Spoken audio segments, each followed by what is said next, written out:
Hey there! Today we're going to gently pull back the curtain on the web and take a look at a quiet, really elegant process that's happening millions of times a second. We're talking about the life of a servlet. So, have you ever stopped to wonder what's actually happening back there? You click a link, you submit a form, or you just refresh a page, and poof, it's there. It feels instant, almost like magic, right? But what's really doing all that work? Well, in a whole lot of cases, the answer is this small but super powerful piece of Java code called a servlet. You can think of it as a hidden worker, just waiting patiently on a server, ready to do its job. Okay, so let's get just a little technical for a second. The official definition says it's a Java class that processes a request and produces a response, which is fine. It's a good starting point. But to really get what that means, let's use an analogy. I want you to imagine a web server as this giant, bustling restaurant kitchen. A servlet, then, is like a single, highly skilled chef who specializes in just one type of dish. This chef idea is going to be our guide through this whole process, so keep it in mind. So every servlet has its own little life story. And the cool thing is, it's a really predictable one. It can be broken down into just 3 simple steps: a beginning, a middle, and an end. And here's the whole journey laid out at a glance. We have initialization, that's the setup. Then there's service, where all the real work happens. And finally, destruction, which is the cleanup.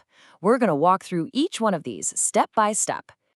Okay, so let's start right at the very beginning. How does a servlet even come into being? This is its birth and preparation phase. The moment the servlet is needed, the server, or more accurately, something we call the web container, which is just the environment the servlet lives in, it calls a special method called init. This is just like our chef arriving at the kitchen, turning on the ovens and prepping all their ingredients for the day. And here is the absolutely crucial point. This whole setup, this init method, it's called only one single time. The chef doesn't prep the kitchen for every single order, right? They do it once at the beginning of their shift. A servlet is exactly the same. It initializes once and then it's ready to go. And this quote from the source material really just nails it. The init method is designed to be called only once. It's for all those one-time setup tasks, which makes everything that comes after it much, much faster. All right, so our servlet is born and prepared. Now, let's move on to its main purpose in life, the daily work. This is where the action is. Every single time a user sends a request, the container calls the service method. This is our chef receiving an order ticket and starting to cook.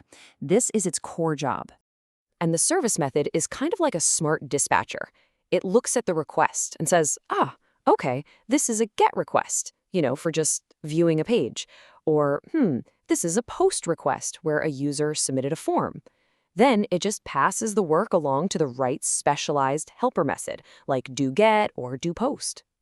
And unlike init, this happens constantly, hundreds, maybe thousands of times. Every click, every submission, every refresh is a new call to that servicing method. It is the busy dinner rush in our kitchen for sure.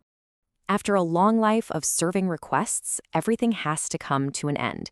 And this brings us to the final phase, closing time. When the web application is being shut down or taken offline, the container calls one last method, destroy calling. This is the servlet's one chance to perform any final cleanup. And you might have guessed it, just like its counterpart, init, the destroy method is also called only one time. This is our chef at the end of the night, cleaning their station, maybe closing any open database connections, and turning off the lights before going home. It just ensures a graceful shutdown. So we have this 3-part story, right? A one-time setup, a repetitive work phase, and a one-time cleanup. But why is it designed this way? The whole point, the big idea, really comes down to one word: efficiency. Here's the magic key to understanding all of this. The container doesn't create a brand new servlet for every single user. Older technologies often had to start a whole new process for every request, which is incredibly slow and wasteful. Instead, a servlet container creates just one. Think of it this way. Our one chef is so skilled they can handle many orders at once. That single servlet instance does the same thing. Each new request is handled in its own separate thread, which allows that one servlet to serve many users at the same time without getting mixed up. It's an incredibly resource-efficient design. So this slide just sums it all up perfectly. You've got init and destroy, Those are the bookends, called only once for setup and cleanup. And then there's service, the workhorse in the middle, called over and over for every single request. That distinction is the absolute core of the servlet lifecycle. You know, when you understand this lifecycle, you're not just learning about Java code, you're getting a glimpse into the thoughtful, efficient, and almost invisible architecture that makes so much of the modern, interactive web possible. It's a quiet and elegant dance happening behind every single click.